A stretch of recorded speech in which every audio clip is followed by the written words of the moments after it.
Ladies and gentlemen, kicking off the first stop on his world tour, our new president and prophet, Russell M. Nelson! You say you want some revelation, well, here you go.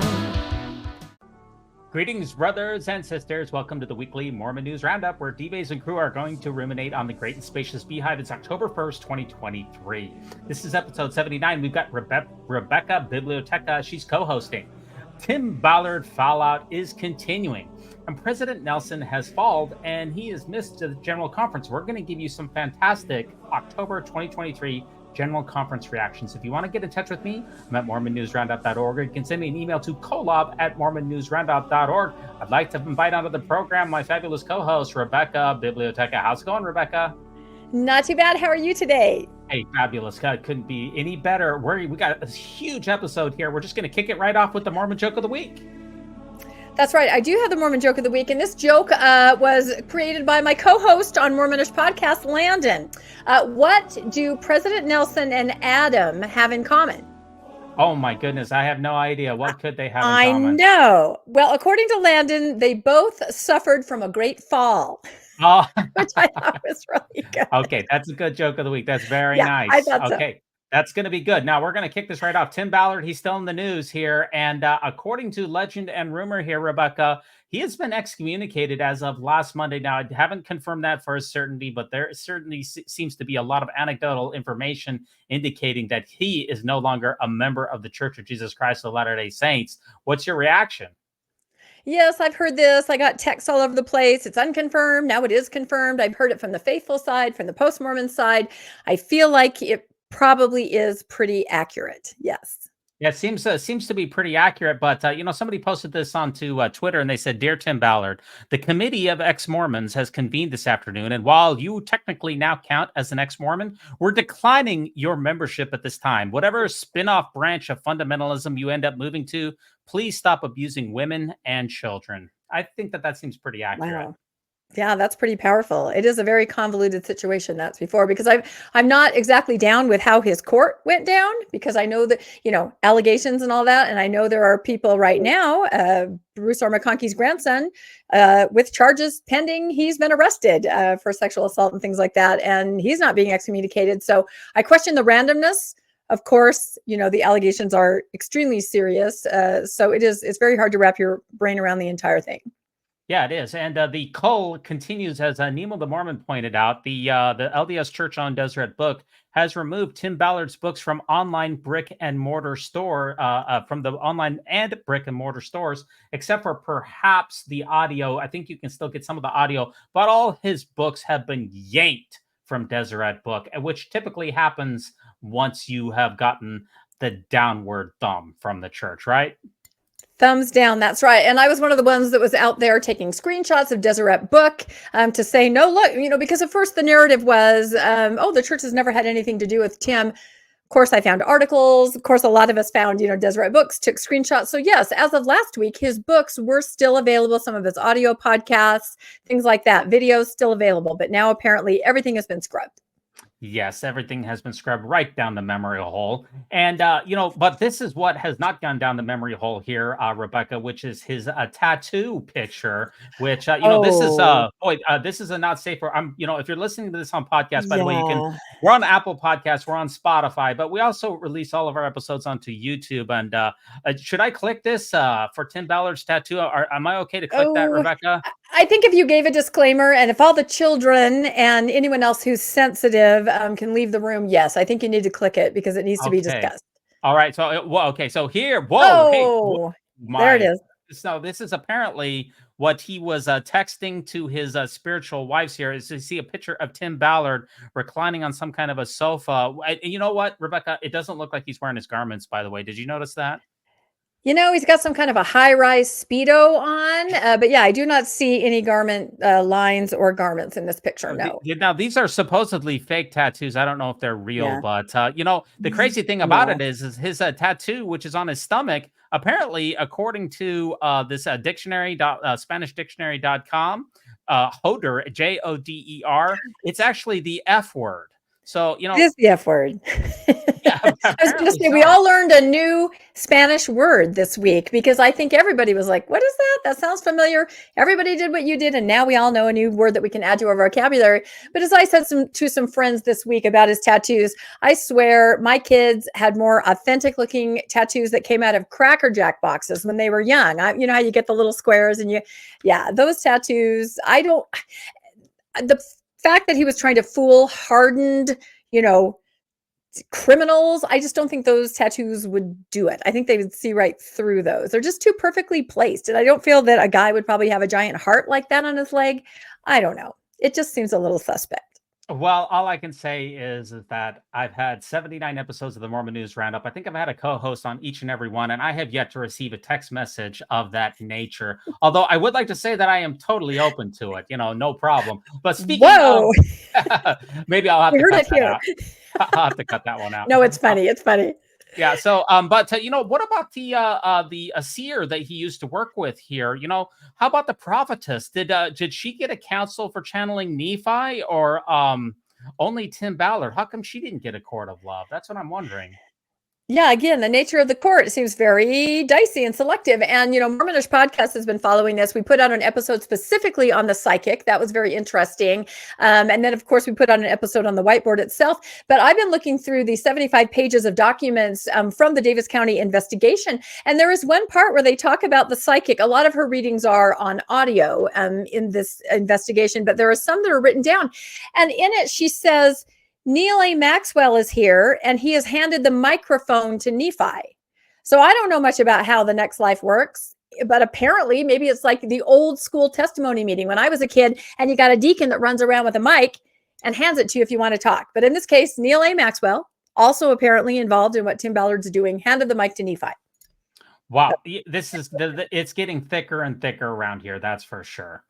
And I saw this meme that went along with it that for the BYU bishops, now that we've seen what kind of excommunications take place, BYU bishops take note. Timmy, do you have a groin tattoo? I didn't know that you could be excommunicated for a groin tattoo. I don't have one, but now that I've seen what happens if you do get one, I'm definitely going to avoid it. That's for sure. Yeah, I didn't realize that was now on the list of questions, and I'm sure it'll make its way into this 4 Strength of Youth pamphlet. I'm sure we'll be seeing that. But yeah, again, it's a very questionable to think about why he was excommunicated. Of course, I've heard it is the allegations of the misconduct. But again, a lot of people have allegations and they wait. Of course, I think I have my theory on what the real reason he was excommunicated on is. I think a lot of us share that theory, and it has to do with the silent partner, perhaps. But yeah, it's all very interesting. The alleged silent partner. Yeah, I'm sorry. The alleged silent partner. I should know better. I've learned to use the word alleged a lot this last couple of weeks as we've been podcasting. Yes, alleged. However, if you go ahead.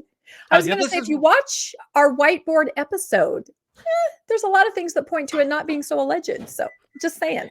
Yeah, well, this is what I wanted to see with General Conference, with the fact that Tim Ballard was excommunicated. What I'd like to see on Saturday night, President Ballard begins his remarks, and John Cena's theme music starts playing in the conference center. A shirtless, tattooed Tim Ballard enters the conference center auditorium, points directly at Ballard, and begins running at him. # General Conference. Now, that would have been entertainment. Yep.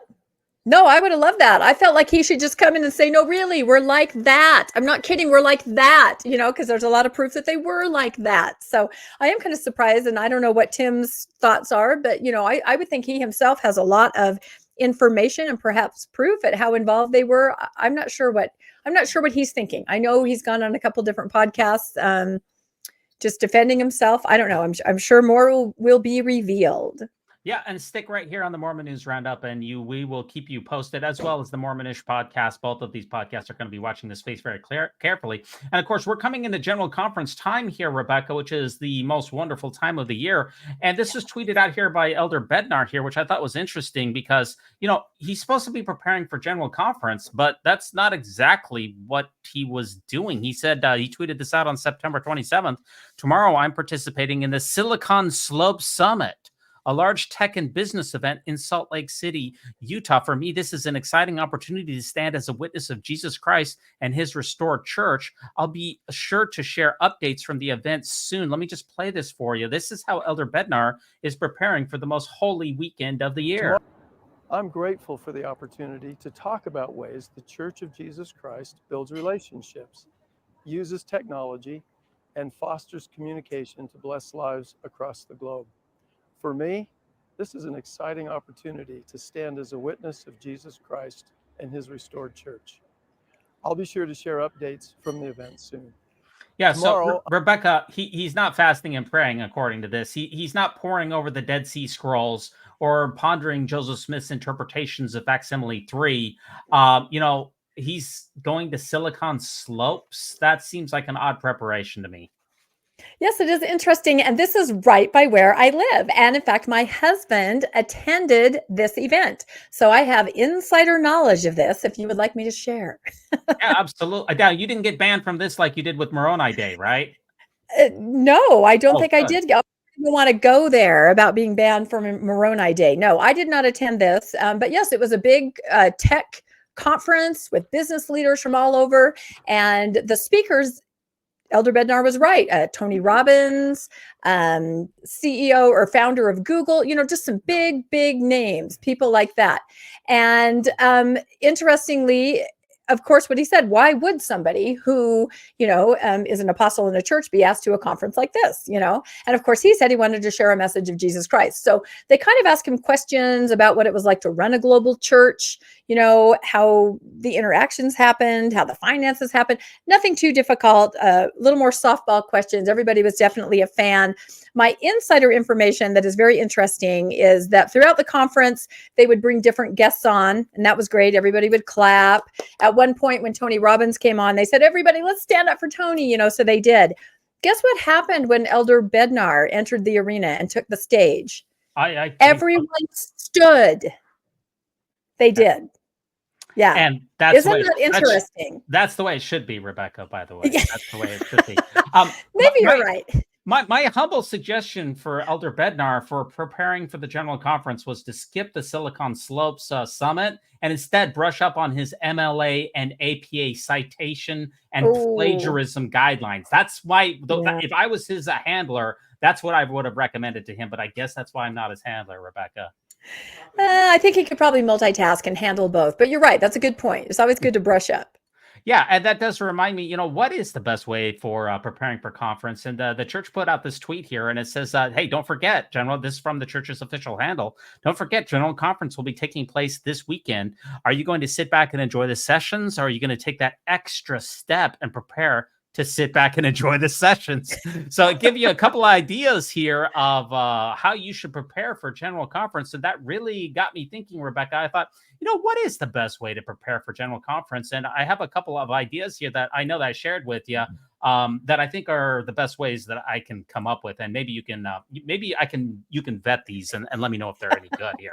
This is the Mormon News. Let's check them out. Yeah, let's Mormon News Roundup top 10 tips to prepare for General Conference. And Rebecca, this is a family-friendly show, so I had to get those shoulders. I see that you covered my porn shoulder. Thank you very much. I mean, although you did show Tim's tattoo, so I do question here. This is a serious double standard here. It's a serious double standard. That is sexism. The Apple reviews, the Apple podcast reviews say that this is the most sexist podcast that's ever been conceived. And that is example one. So I will take that back. I will put those back in. I apologize for that. That's right. Reveal those shoulders. Okay. I'm sorry if I offended you, but here's my tips here. And you let me know if these tips are any good. Number one. Okay. Can you read that for us? It says pre-crush some plastic water bottles. And that makes perfect sense. Yes. Yep. I bought about 20 or 30 and I had them crushed all the way down, not just a little bit, all the way down for this one. Because from Elder Haney, his last General Conference. That's tip number one. Or what about number two, Rebecca?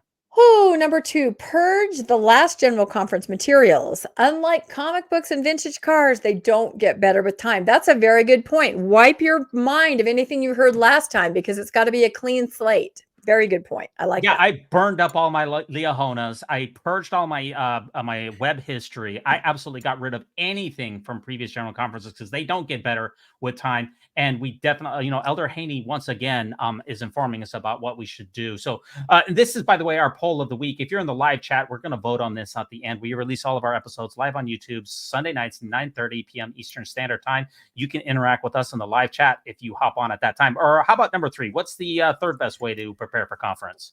Ooh, let's see. Number 3 says cross-check your bishop's insider general authority predictions against the latest floodlit.org revelations. Oh, that's a good one. Yeah, because if your bishop thinks he's got the insider knowledge, you may want to, like you mentioned, David McConkey being convicted and Yes. imprisoned and Yes. arrested. He could have been on the short list for general authority, but you want to check those in advance, because if they pop up on floodlit.org, then their books are going to get yanked out of Deseret Books, right? That's true. And I will say that this entire weekend, there's been a floodlit.org marathon going on, kind of headed by Maven, where they have been reading cases. Someone who is in the ldschurch has been convicted of some kind of a sexual abuse crime. And they literally have enough cases to continue reading like a marathon. I did a little bit this morning, but people are volunteering and jumping in and reading.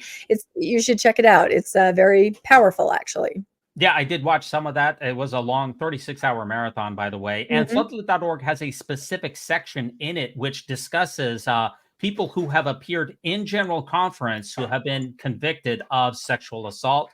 And when I looked at it, I think there was around 6 or 8 people in there. So yeah, that's an important work that they're doing. Let's keep going though. Number 4, what's the fourth best way to prepare for general conference? Number 4, pull up the United States Securities and Exchange Commission website with the latest fines so you won't be caught flat-footed. That's a good one. Yeah, fool me. What is it? Fool me once, shame on me. Shame on me. Right. No, shame on you. Yeah. Oh my God, we're like George Bush. This is horrible. Remember?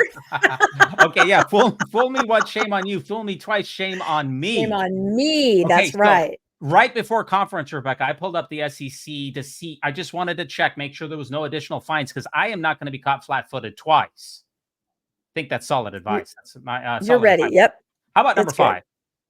Number 5, DVR every session so they won't be able to slide a Pullman revision past you. Oh, they do try, don't they?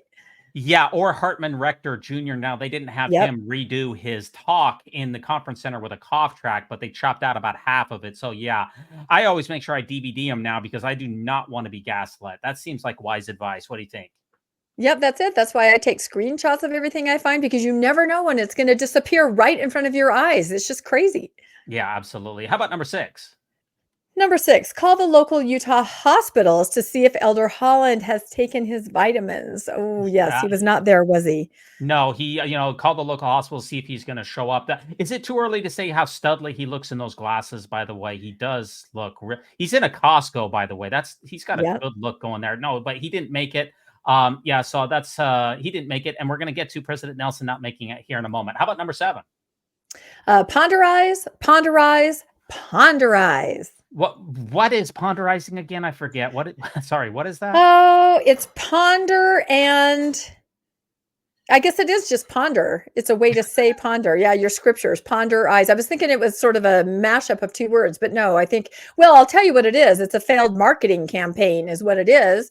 If you remember, a general authority used this word, ponderize your scriptures, and instantly a website appeared with t-shirts, mugs, hats, and we all went, well, that's awfully convenient, isn't it? Of course, the website was taken down very quickly, and everybody just kind of slunk away. But yeah, it was kind of a little scandal several years ago when that happened. Well, yeah, I think ponderizing is a really good thing, even though I don't know what it is. But I've heard a lot about it. I've heard that it does really good things for you. Now, I've never really done it properly, so I'm not sure, but it does seem like good advice. How about number 8? Number 8, pray fervently for Tim Ballard and his 7 spiritual wives. Oh, dear.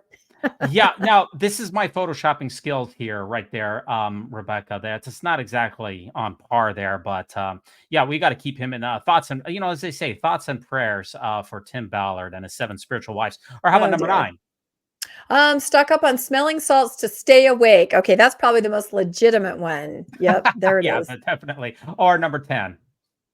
Scan Vice News for any rando Mormons that rogue church spokespersons disavow. I know, we're on track for that now, right? We've seen it happen once. It could happen again. Right. Yeah. So I always keep my eye on Vice News to see for rogue church spokespersons. And for those of you in the live chat, please place your votes at this time in the live chat. What is the best way to prepare for General Conference? You have your selections 1 through 10. And Rebecca, can you be the first person to take our poll? What do you think is the best way to prepare for General Conference? Gosh, that is all of your suggestions were really good and really valuable, I think. But I think overall smelling salts, because if you're asleep, none of the other ones even apply. You've got to find out a way to either jumping jacks or smelling salts. Hit yourself, something has got to keep you awake. Yeah, I personally liked the DVR every session, so they won't be able to slide a Pullman revision past you. So, yeah, that's my opinion. But yeah, preparing for general conference, that's really, really important because, you got to keep awake because it's hard to keep up with everything that's going on in general conference. That does bring us to this meme here that says, it's got the office meme. It says, you have the philosophies of men mingled with scripture. Then you have general conference, and corporate needs you to find the differences between this picture, and the other one. And you know what? They're the same picture. So if you're asleep, you're not going to be able to catch up with what's going on with general conference. That's for sure. But perhaps the biggest news here, of course, is that LDS President Russell Marion Nelson Sr., he will not be attending a general conference because of he experienced a fall. And that's certainly very, very troubling. What were your thoughts when you heard about that, Rebecca? Yeah, I was concerned because I know that the older you get, your balance is a little off. And while a fall sounds maybe like a simple thing, it can be extremely debilitating and dangerous when you're older. So yes, I did wonder how serious it was that he would actually be missing general conference. It seemed like there really might be something to that. Yeah, I mean, in his talk at the very last session of it, he said that he injured his back, but he didn't actually say the reason how he injured his back. We only found out about that through the media. So yes, he has experienced an unfortunate fall, and I definitely do wish him the very best. While I was watching his talk, though, I was thinking, what is this actually a legitimate thing? Because after the Vice News, I've started to go, I've started to be very conspiratorial, and I was wondering, maybe this is, maybe there's something more to this. And I thought, maybe Wendy pushed him down the stairs because he wanted another wife. Maybe that was the reason. I don't know. I mean, I'm speculating here, but there is a good Mormon history for that happening. Well, there is a good Mormon history for that happening. And if you don't know what we're talking about, look it up. But yeah, there could be something more to it. I had my own conspiracy theory, and that was that Elder Ballard would not be there, and they would say that he had COVID. That seems to happen sometimes when there's an unpleasantness around a speech or an address. A convenient COVID diagnosis. That's what you're saying. Yes, that's what I'm alluding to. Yes. Or maybe President Nelson's not there because he's too busy meeting with Jesus with Adam on Diamond. It could be a cover. I'm not sure. But actually, as soon as I heard about it, I thought, you know what? I'm not going to believe this because, until it could just be a random church spokesperson who's going rogue here. Unless I see it on the official church news page, I'm not believing anything about it. I've learned my lesson about that. No, and that's smart. And actually, they did kind of just release it on social media first. Mm-hmm. So some people were questioning, why isn't this on the church newsroom? Because we are all trained to go there. That's where you get the facts. And so to see it released in an article or on social media, I think we're not used to that. And we do kind of question, is this legitimate? So you're not wrong. Yeah, because a lot of those KUTV news reporters are lying atheistic bastards. So, if it doesn't come from the church news itself, I'm very careful about. I only get my news from carefully curated divine sources, Rebecca. That's just the way that I roll. As should we all. The truth of God will go forth boldly, nobly, and independent, unless a white Utah nonagenarian millionaire slips, and then it's going to take a small hiatus. I think.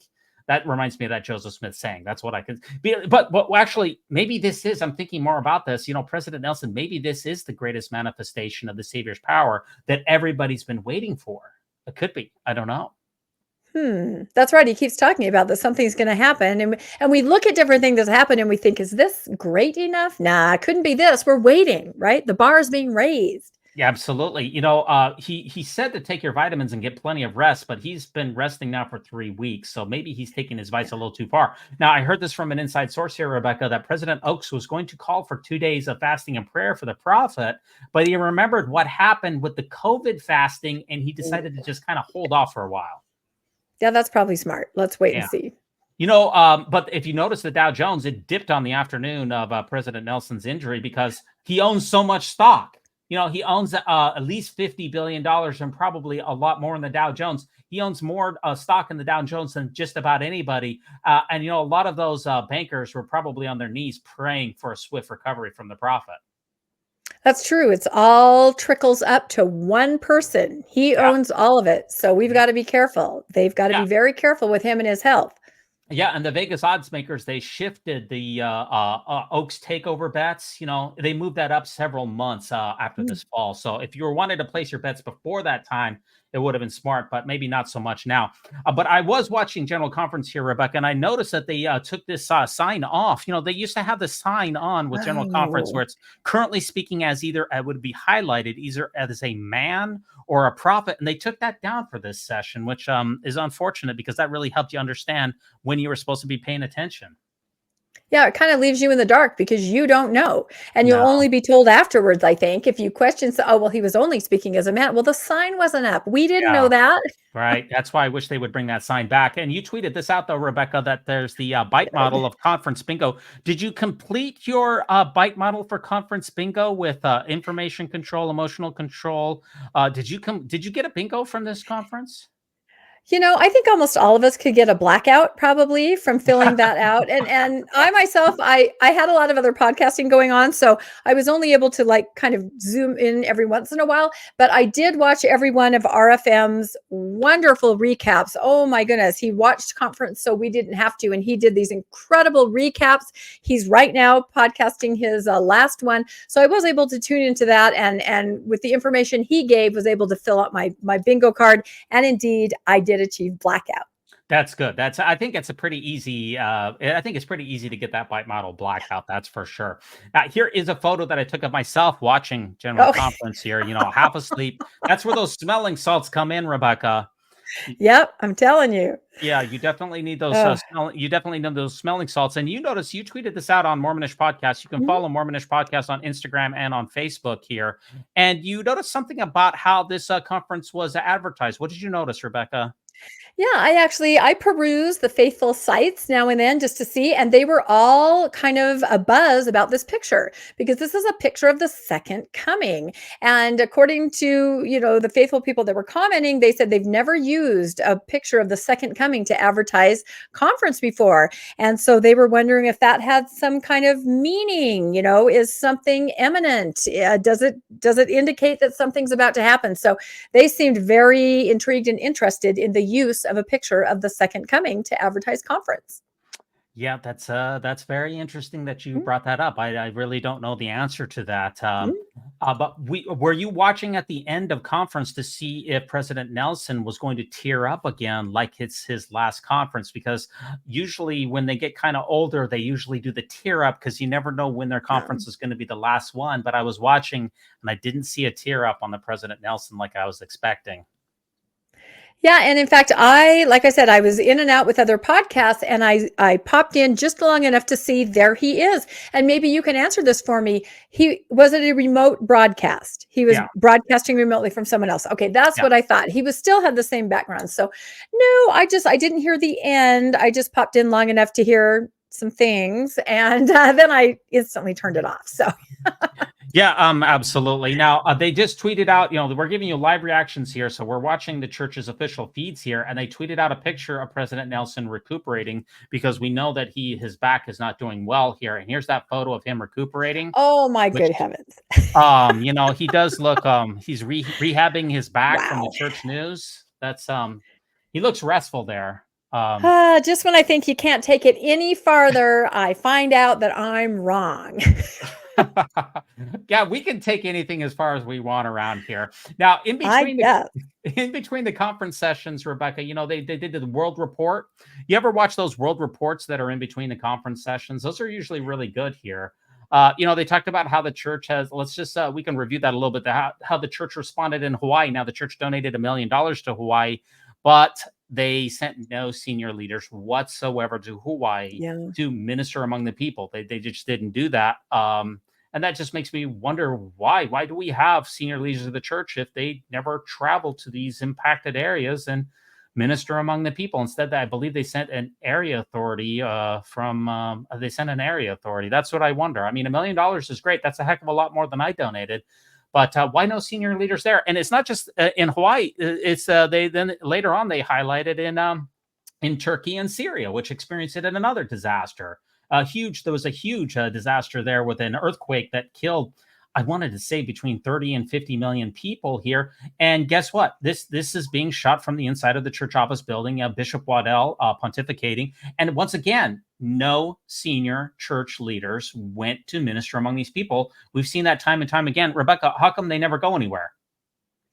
Yeah, I don't know anymore because they used to. That was really what one of their jobs was to appear and to comfort the people and give hope. And Hawaii was an absolute disaster. It was devastating. And there is a large LDS population there. So I really have no explanation. And Turkey either. I think maybe perhaps during COVID, everybody discovered Zoom.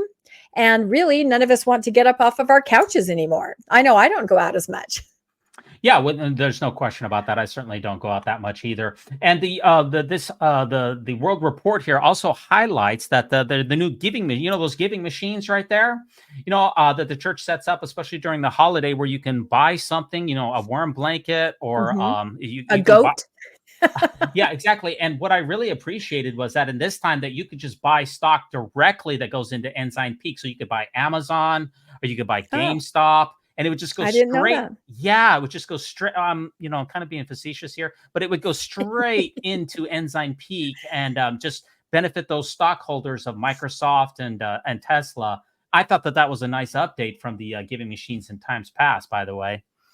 And of course, I'm joking a little bit, but I find it remarkable about these world reports here that we don't have really any real numbers. And by the way, we have to take the church's word for all of this. Every single part of this is not independently verified. There's no external auditing. We just have to take the church's word that you put something in the giving machine and that it actually did something for someone, because there's no auditing report whatsoever. I find that to be personally very troubling. Yeah, I would say that if anyone wants any information on the church finances, the Widows Might, they try really hard. Anything that they have to report, that the church has to report, the Widows Might grabs that, tries to synthesize it. And they're pretty spot on a lot of things they're able to arrive at. But again, nobody's forthcoming with anything. So they're having to kind of go through the back door and figure out exactly what all this means. But they have an awesome website, the Widows Might, and they do the best that they can to try to make transparent these finances that the church itself will not make transparent. Yeah, absolutely. And, the way that the conference is billed, you notice that there was a picture that talked about the second coming, and you hadn't seen that before. And also in a lot of other social media platforms, people were advertising this conference in a really odd way, weren't they, Rebecca? Of life coaches? What are you seeing here? I know. Like I said, I do like to go on the faithful sites just to see what they're doing. And I saw this in a couple places. This one I actually grabbed from somebody else in a postmormon site that had seen it. But yeah, they're saying they're not calling it conference. They're just putting out information that says, hey, there's this awesome conference coming up. There are life coaches, from all over. They're going to be talking. They're going to give you advice on this and that and this. Here are the sessions that you can just watch. It's absolutely free. And it's a bunch of life coaches that can help you. So if you come with a question that you have, you will probably find the answer to it by attending one of these sessions. So, and I've seen it posted like that using, other verbiage with the same concept. This is a life coach session that can really help you. It's amazing how many of these life coaches are lawyers. That's the most, and business leaders. I would expect life coaches to be like social workers, therapists, PhD psychologists. And yet these life coaches are generally just wealthy businessmen and lawyers. That doesn't seem like, Tony Robbins, motivational speaker. One of these things is not like the other. That seems very strange to me. But I also caught this that I saw in the, this was a little candid moment here that.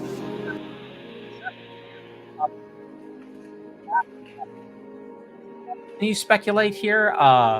There's been a lot of people wondering about that. Yeah, it looks like one of them told a joke that absolutely made him almost fall over backwards. I can't imagine what the joke would be. Yeah, I mean, I think that they're talking about how the in-between session buffet ran out of filet mignon. That's personally what I think.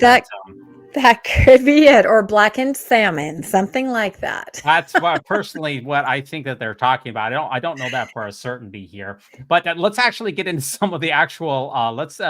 Get into some of the actual session. Did you catch the talk there by Carlos Godoy of the Presidency of the 70, who decried this from the Salt Lake Tribune here? He decried a lukewarm membership, warning that such individuals, quote, may remain active, but the risk of losing their children is high in this life and in eternity. So Cultural Hall here, he tweeted out, he said, so because you're lukewarm, neither cold nor hot, I'm about to spit you out of my mouth. And this is signed, quote, probably Jesus.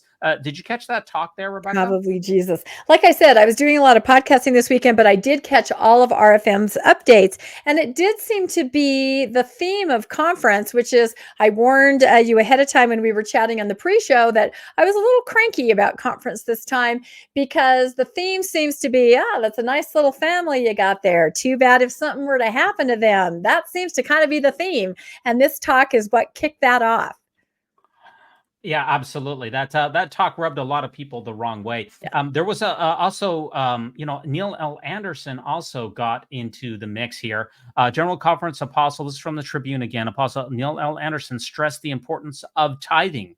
With all that the Lord gives to us, he has asked us to return to him and his kingdom on earth 10% of our increase. So even though the church is doing extremely well in Ensign Peak and has much more money than it could really ever spend in the next 20 or 30 years based upon its current projections, the church could take no more tithing in from anyone from anywhere and still be fine for 20 plus years.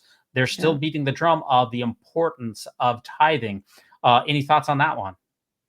Well, just it wouldn't be a conference session if there wasn't a discussion of tithing. And the discussion, of course, revolves around the fact that you need to do it. We don't need your tithing, but it's for you. So that's always the point of view. I like this first comment here. The Lord also asks that we stash our billions in secret hedge funds. Amen. That seems also pretty timely as far as that's concerned. There's a lot of memes that go, there's a lot of memes that go with the general conference. I just love the memes. So it says, it shows the rich man talking to Jesus here, the lost Bible verse found by Neil L. Anderson. The rich man asked Jesus, what shall I do to inherit eternal life? And he says, give 10% of your money to the Pharisees so they can hoard it. Actually, what Jesus said is sell everything that you have, give it to the poor, and follow me. He didn't say to buy a bunch of Amazon and Tesla stock. No, sir. It's open to interpretation, I think, right? And when you have divine inspiration, you can interpret it however you want. Yeah, yes, you definitely can. A couple more memes to hit with you. We got so many memes to get through here, but I love the memes here. So it has shows a family, Mormons during general conference. Everybody's half asleep. The other people are all on their phones. Nobody's paying any attention whatsoever. It looks like they're half dead. But then you have Exmos during general conference. Write that down. Write that down. Exactly. It's amazing. The ex-Mormons seem to be watching general conference more carefully than Mormons are sometimes. Why is that?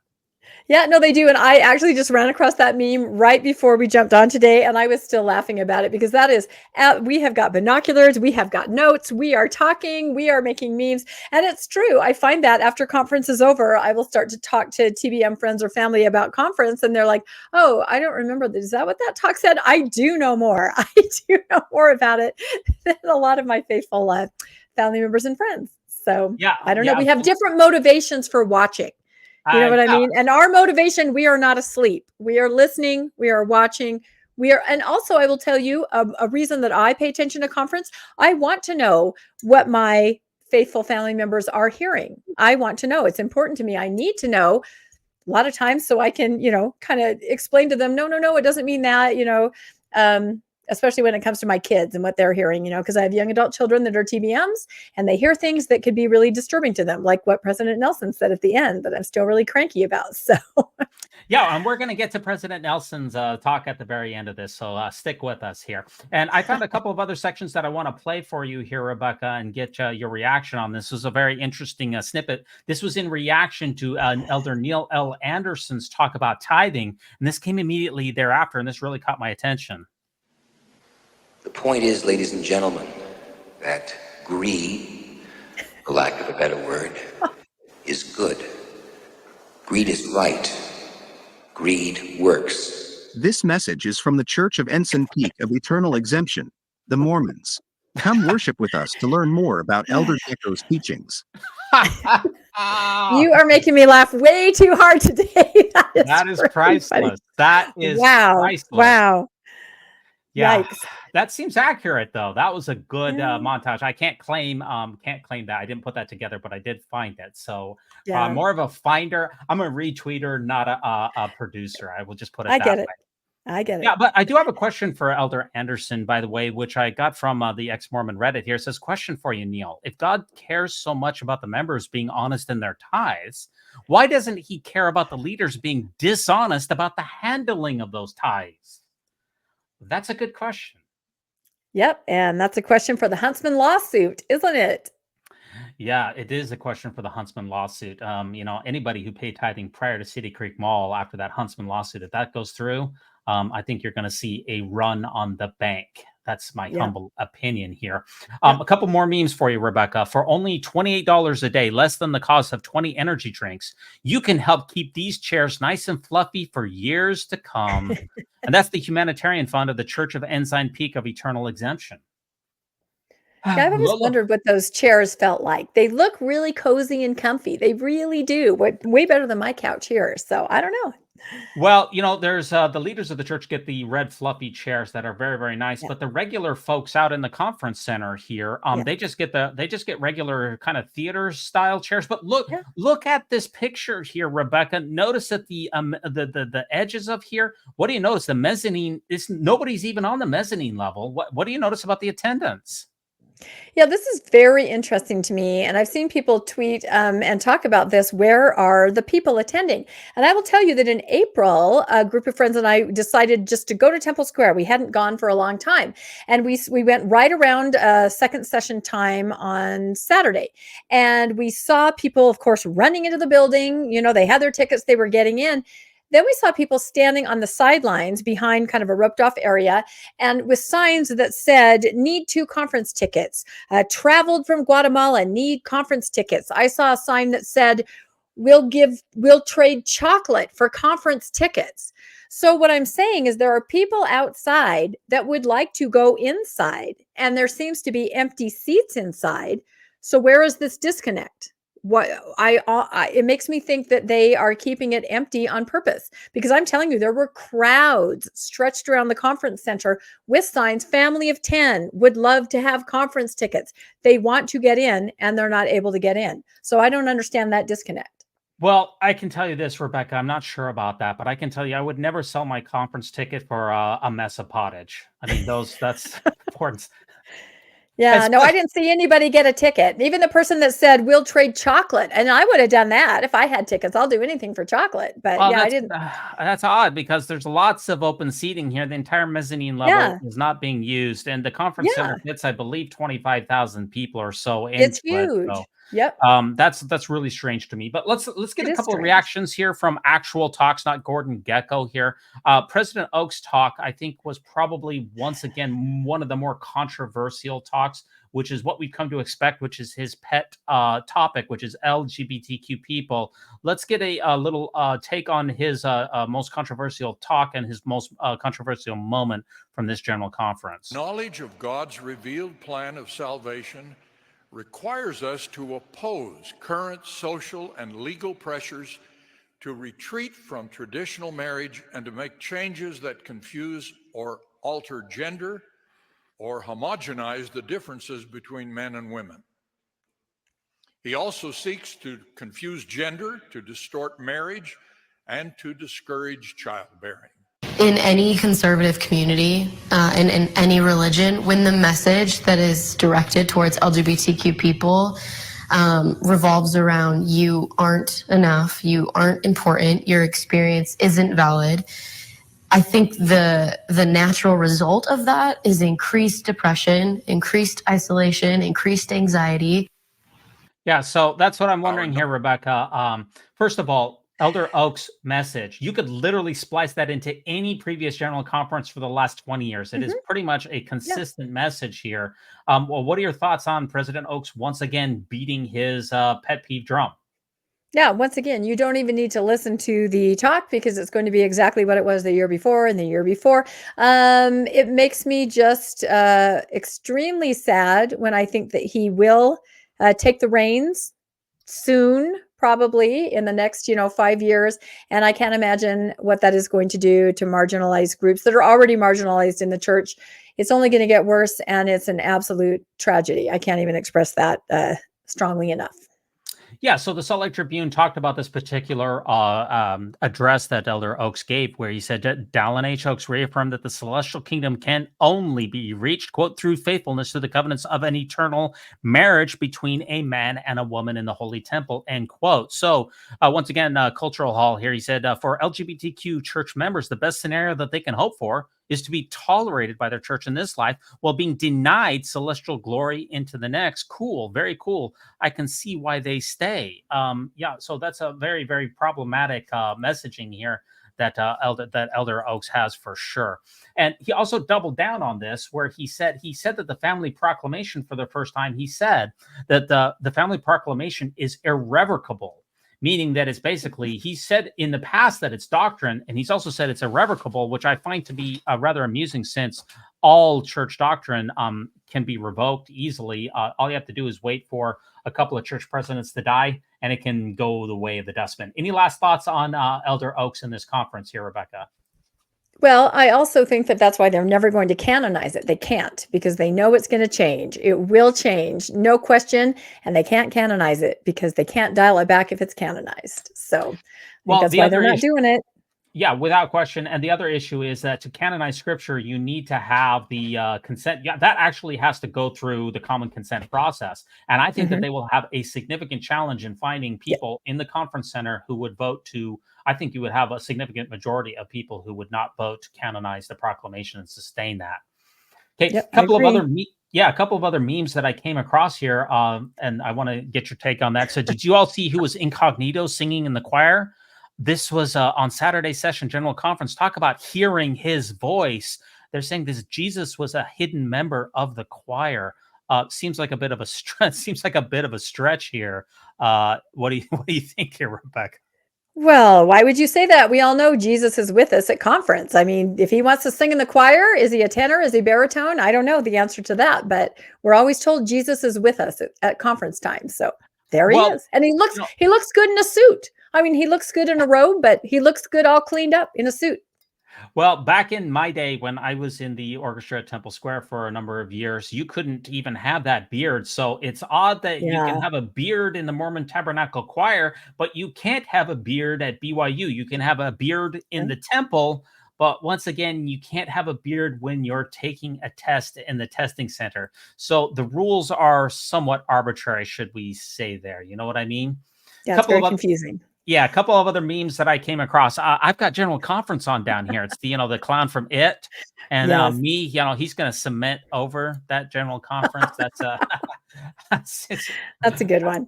Yeah, that is a good one here. A couple of other ones here. When people are watching General Conference, types of headaches. You have migraines, then you have hypertension, then you have stress, and then you have PMOs watching General Conference.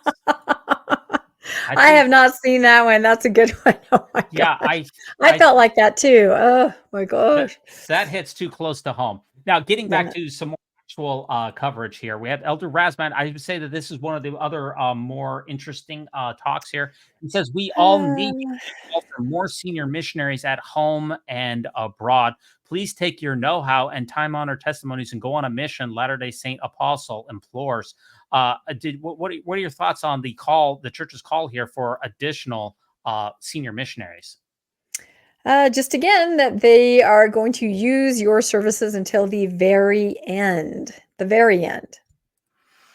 Yep, they definitely want more senior missionaries. And what we heard from Elder Pearson in the Utah area conference last year was that they not only want you to serve one mission, but to also consider serving multiple missions for the church. They want to use you as much as possible. You talked about RFM gave a number of reactions to General Conference. And what I really like, his conference reactions are about an hour long, but I think Julia from Analyzing Mormonism. Yes. Very good conference reactions. And I just want to play this. Hopefully she doesn't mind. She does 2-minute sum ups of conference reactions, and I think that they're really cool. Her channel is really amazing. I want to play her sum up for the Saturday afternoon session. This is my summary of the Saturday afternoon session of General Conference. Neil L. Anderson. Someone's store was protected from a storm? I wasn't really paying attention.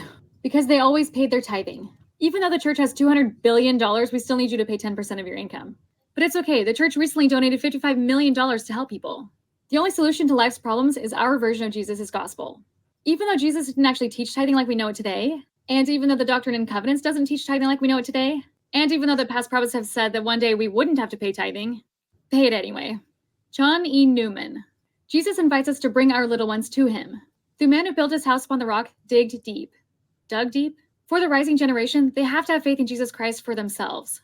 Teach your children about Jesus Christ. Feasting on the words of Jesus Christ looks like whatever works for you. The repeating of small efforts every day can do a lot to brainwash you. Joaquin E. Costa. President Nelson reminds us frequently to use the correct name of the Church of Jesus Christ of Latter-day Saints. Faith in Jesus Christ is the solution to all of our problems. Gary E. Stevenson. God-given gifts make gifted people. Exercising spiritual gifts requires spiritual exercise. Let me offer you 4 principles that will help you recognize the promptings of the Spirit.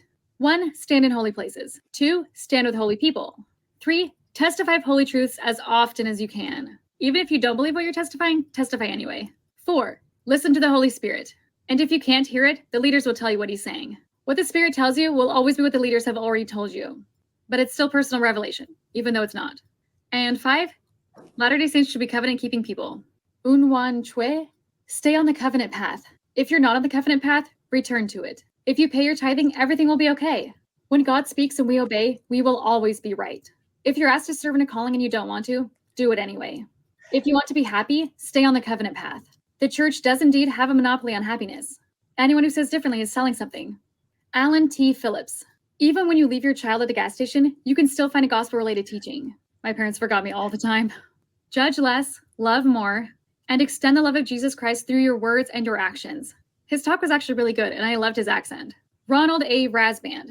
In order to gather Israel, we need missionaries, and we definitely don't have enough missionaries. So especially senior couples, we need you to serve missions. So we've already put the pressure on young missionaries, but it's not really working. And if you've already served a senior mission, it's okay. You can serve 2 of them. Who knows? It might be the greatest chapter of your life, but it won't be the most important date of your life. Psh. Anyway, again, enjoy conference. Yeah, so she does a really good job with these 2-minute sum ups, so she can summarize all the conference in like 10 minutes, and you can get the whole gist of it. So she does a great job on her channel. Yeah. No, that's incredible. I feel edified right there. 2 minutes. There it is. Yeah, so I mean, I watch almost all of the general conference, so getting into some of the general themes. I mean, the general themes is to really, of course, if you look at the general conference corpus and look at the person's mentions of General Nelson, President Nelson, almost every single speaker makes sure that they reference President Nelson's teachings. He is referenced more than any other past prophet while that prophet was alive by a factor of almost 5. So number 1, you have to check off the President Nelson block. Number 2, you have to reiterate that the term Mormon, that you're on board with the full name of the church, and that the term Mormon is not a term that you use anymore. I mean, those are there's like a formula that comes along with these talks that is really incredibly redundant and formulaic, really. Yeah, that's true. And if you watch enough, you definitely pick up on it. And I know that Nemo is keeping a running score of how often Jesus was referenced and how often Joseph. There you go. That's our neck slide. There it is. And, neck and neck right there, Jesus and Russell Nelson. And of course, Joseph Smith, which I predict they are dialing him way back and will continue to do that. He's only barely mentioned. Yeah, the references to Joseph Smith continue to go down, and the references to President Nelson, absolutely, they continue to go up. So the thing about it is that, I mean, I was listening to a lot of these sessions, and you could take most of these conference talks from this session and splice them into a previous session. Or if you had taken a previous session's talk and snuck it into this one, I really don't think very many people would be able to tell any difference whatsoever, which goes to show to me that there's no continuing mysteries that are being brought forward. It's not like, we have been pondering, I don't know, women in the priesthood or the Adam God doctrine or some great mystery, or how to, solve homelessness, or to end world hunger, or we've been pondering about the abortion the abortion issue. And this is the Lord's will on these topics. Here is what we've come up with as the Lord's true messengers. This is the new information that we have from the Almighty. There is no new information that came from this general conference, except for a few temples, which most people could have predicted about where they were to come. So that's what I would expect to see from divine messengers, is further light and knowledge being sent from the Father to them. And this general conference, in my opinion, did nothing to have new information whatsoever. That's the problem, is a wasted 10 hours. I think so too. And I think people every year they think, or every 6 months, something new is going to be said. I think they still have this idea that something is going to come out, but everything is very light. I'll use the word superficial, because I talked to a friend who had a friend that was not LDS, and she had invited her to watch conference, and she watched some of it. And, she's a religious person, very involved in her own religion. And she said back to my friend, it was very superficial. Nothing really was said. It had a lot of platitudes and superficiality. It was very light. It was very on the surface. And this is someone who's used to hearing, religious speeches, sermons, and her take, being a brand new conference watcher, was just very light, very superficial. Yeah, and we had Bryce from Naked Mormonism on this podcast a couple of weeks ago, which was one of our most highly viewed episodes, and he's a really incredible historian, and also his Glassbox podcast is really, really good. He tweeted this out here, which I want to share. It says, the talks from the Quorum of the 70 in particular are incredibly formulaic. They give they quote Nelson, then they reinforce the correct name of the church. They share a very vague story about a person who was a good example and converted friends and family and coworkers. And then there's a funny parenting anecdote. I mean, they're so tried and true. There's just, they can be swapped in and out at will. I mean, oh boy. Yeah, and then take that a step further. Everyone in the church will be listening to these talks, regurgitated in sacrament meeting, in Sunday school, in young men, young women, in priesthood, in Relief Society. These same formulaic talks will be regurgitated for the next year. It's literally mind numbing with no new ideas. Yeah, I mean, so the basic sum up of general conference that I had, number one, don't be the quote unquote weak link in your eternal family. And being a weak link apparently is, if you leave the church, then you're automatically a weak link. Also, number two, pay your tithing. Number three, senior couples should go on missions, and if possible, more than one. President Oaks talked about how the family was man and woman and how important it is to be celestial. And then everyone praised President Nelson, even though he wasn't in attendance. That is my basic sum up of the entire general conference, which was a bit of a disappointment. Although, people wonder why people don't tune into general conference more. And somebody put this mashup together. Let me play this for you, and maybe you can understand after you listen to this mashup why especially former members of the church don't tune into general conference more. Learners, a lazy scholar. Your finite mind cannot understand. A headstrong, unruly child. Lacks disciples. False prophets and false teachers. To those who are spiritually bankrupt. Do you realize how stupid you just sound?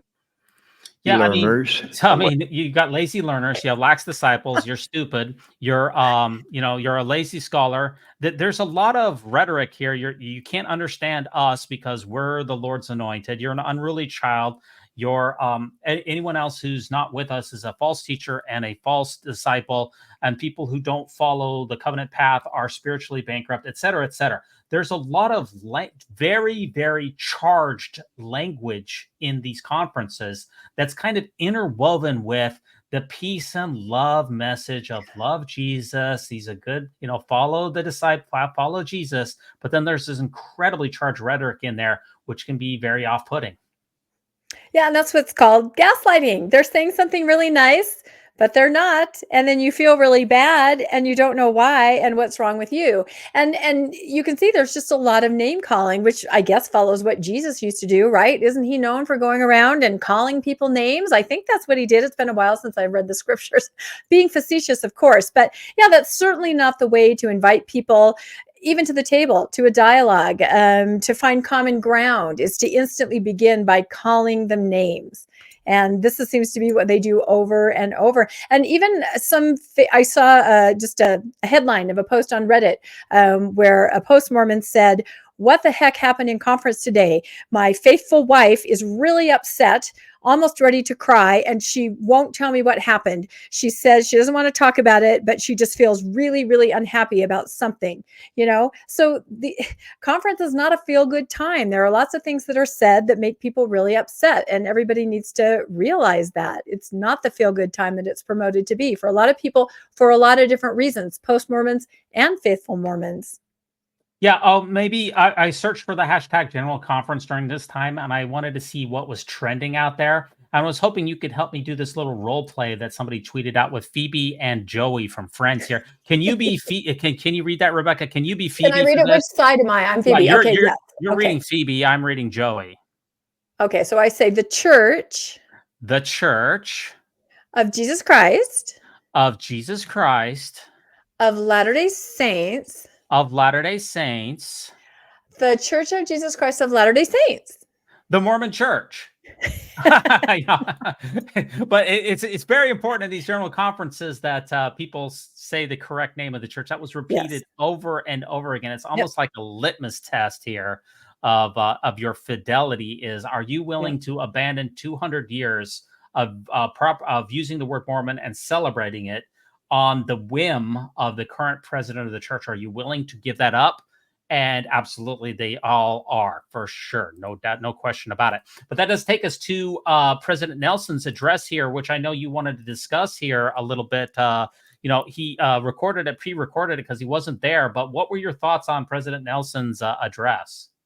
Well, I'll tell you that I only tuned in for a second because, like I said, I was on many different podcasts, and I tuned in just in time to hear him say, if you are not married by the sealing power in the temple, your relationship will end at death, right? And also, if you don't live by the covenants in the resurrection, you will not have a celestial body. You'll only have a terrestrial body, and that's your choice. And then the thing that really got to me, because I just kept thinking of my faithful kids and my faithful family, he basically said, you have chosen, meaning me, not to be with your family forever. Yes, I've chosen that. And boy, cranky is not even the word I want to say, because of course I don't believe any of that, but my family does. And will they look at me now? The prophet has said, basically, your mother has decided that she doesn't want to be with you forever. That's a horribly hurtful, awful thing to say. And especially for young adults like my kids, very upsetting to them, and I don't even know how to address it with them. I'm just kind of pretend I didn't hear it at conference, but it's a divisive, awful thing to say. So anyway, sorry, I'm kind of ranting about that, but that's the only minute I tuned into his talk. And that's what I heard. You have chosen not to be with your family. And that is not accurate at all. Yeah, I watched almost all of the general conference, and the beauty of watching it on 2-speed is that it actually speeds it up to a normal speed, and you can skip the prayers, you can skip the hymns. Not that I don't like the hymns and the prayers, but you can get through a whole session of general conference. And a number of the sessions came up short, by the way. They're usually 2 hours long. Several of them were shorter than, including the Saturday night session was only like 76 minutes long. So the only portion that I tuned in for live was President Nelson's address, because I wanted to see what was going on with him and also with the temples. And that does bring us to our final section here, which is the temple announcement. Everybody wants to know, Rebecca, what are the new temples going to be? It's kind of like, what is that, Sauron and the Lord of the Rings here? What are the there it is. And it kind of, it's kind of like Taylor Swift. Conference attendance shoots up when fans notice that Taylor's at the conference center, and here she is reacting to the new temples. Just can't wait for these temples. It's going to be amazing. So let's review those temples real quick here. The Church of Jesus Christ of Latter-day Saints is going to build 20 new temples, and that's basically been about the norm for the last several sessions of conferences. All these temples. We have Samoa, Hawaii, Alaska, Washington, Colorado, Oklahoma, Virginia, Mexico, a couple in Peru, Chile, 2 in Brazil, Ghana, Nigeria, Angola, the Democratic Republic of Congo, the Philippines, Japan, and Mongolia. That's a lot of temples, Rebecca. That's a lot of temples, 20 at a time. Yeah, and all I say is, so on Mormonish podcast, we follow temple building very closely. We are putting out an episode tomorrow with an update on the Cody, Wyoming temple and the Heber Valley temple, which are both supposed to be built. The residents are asking, hoping through the various processes, legal processes, that those two temples can be relocated to a more appropriate part of each city. So we're following that very closely. And this episode, we'll talk about both those in one episode. So I would say to any of these new temples being built, if there's an issue in your town, call us. Yeah, absolutely. I'm being facetious, but still, these things happen. A lot of temples are built and there's no problem whatsoever. And then sometimes temples are placed in an area where there are some problems with the residents and the overall look and feel of the town and the zoning ordinances. And in these two towns, Cody and I know we've covered it here on Mormon News Roundup too, a very similar modus operandi of the church as far as trying to get that built. So it is really fascinating to study and learn about. There's that music again. This is a special edition of the Mormon News Roundup. I've got my conference in the background. I spent so much time in the conference center, both worshiping and also being a member of the orchestra at Temple Square. A lot of great memories. I love the conference center. Always a special time. I do want to thank our Patreon supporters here: Brent B., Colette L., Mark S., Wendy, Michael L., Eric, and Sophronia. If you feel like you want to donate to this podcast, for anyone out there, we'd be very grateful for that. And you've already covered what you're doing on Mormonish. You've got a couple of hot episodes lined up, as well as the Good Book Club. Catch you on that as well. What are you reading in the Good Book Club, Rebecca? Oh, it's Carl Sagan's Demon Haunted World. This is going to be an amazing book meeting, and it is on October 8th, always the second Sunday at 11 a.m. Mountain Time. You can find us on Facebook or Instagram, and we'll send you a link. Just read the book, come pop in and talk to us. It's a live meeting, really fun.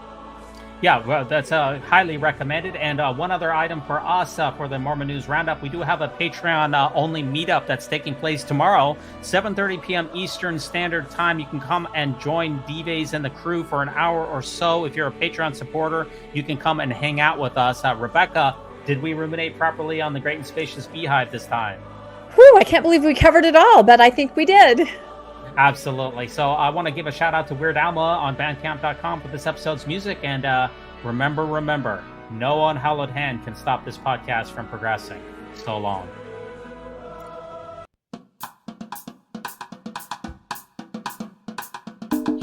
When it comes to nicknames of the church, such as LDS Church, the Mormon Church, to remove the Lord's name from the Lord's church is a major victory for Satan. Satan.